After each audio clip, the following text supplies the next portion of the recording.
we bought a house, and I had this idea that I wanted to find out what all the switches did. And I quickly found out that your house doesn't keep updating its plans. As people do modifications, they just do the modifications and they don't actually record why they were doing what they were doing or what things lead to. So there are all sorts of bizarre, like there's a switch in my house that says privacy. I don't know what privacy is. Does it turn on an electromagnetic field that does some lead shielding go over the house? That's what we have. We have a system in which the people who've inherited these structures have no idea why their grandparents built them. It'd be funny if there's a freedom of speech switch that you could also control, and it would be a perfect metaphor. Well, that's different because what they figured out is that if they can just make sure that we don't have any public options for communication, then hey, every thing that we say to each other goes through a private company. Private companies can do whatever they want, and this is like one of the greatest moves that we didn't really notice. Electronic and digital speech makes every other kind of speech irrelevant. And because there is no public option, guess what? There's always somebody named Sundar or Jack or Mark who controls whether or not you can speak and what it appears to be that is being said and whose stuff is weighted more highly than others. It's an absolute nightmare. And by the way, the Silicon Valley intellectual elite, Lord knows what is going on. People are so busy making money that they are not actually upholding any of the values.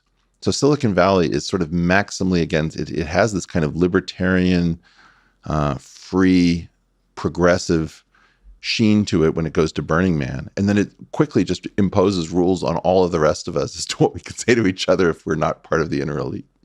So what do you think the ideal of the freedom of speech means? Well, this is very interesting. I keep getting lectured on social media by people who have no idea how much power the Supreme Court has to abstract things. Mm-hmm. Right now, you have a concept of the letter of the law and the spirit of the law. And the spirit of the law would have to say that our speech that matters is free, at least at the level of ideas. I don't claim that I have the right to endanger your life with speech or to reveal your private information. So I really am not opining about directed speech intended to smear you. And that's a different kettle of fish. And maybe I have some rights to do that, but I don't think that they're infinite. What I am saying is that the freedom of speech for ideas is essential that the court abstract it and shove it down the throat of Google, Facebook, Twitter, Amazon, whoever these infrastructure companies are, because it really matters which abstraction you use. The case that I really like is search and seizure. If I have private data that I entered in my house that is stored on a server that you hold outside of my house, but I view is the abstraction that it's only the perimeter of my house that I have the right to protect, or does my password extend the perimeter of my house to the data on the server that is located outside of my house? These are choices for the court, and the court is supposed to pretend that they can divine the true intent of the framers. But all of the sort of, and I've taken to calling this the problem of internet hyenas, people with ready-made answers and LOLs and you're such a moron. These folks love to remind you, it's a private company, dude, it can do whatever it wants. Mm-hmm. No, the court has to figure out what the abstractions are. And just the way, for example, the Griswold decision found that there was a penumbra because there was too little in the Constitution. Therefore, there were all sorts of things implied that couldn't be in the document. Somebody needs to come up with the abstraction right now that says Jack cannot do whatever he wants. It's really, so you say the courts, but it's also us, people who think about the world. It's you. No. It's the courts. But if the courts don't do this, we're toast. But we can still think about it. I mean, but I don't feel like going down the drain. Here's what I'm thinking about, because it's tricky how far it should extend. I mean, that's an ongoing conversation. Don't you think the interpretation of the law?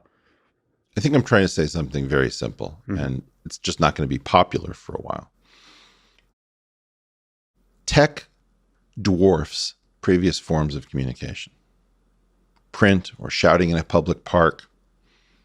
And so, I can go to a public park and I can shout if I get a permit, even there, I think it was in the late 1980s in Atlanta, we came up with free speech zones where you can't protest at a convention, but you can go to a park 23 miles out and they'll fence off a little area where you can have your free speech. Yeah.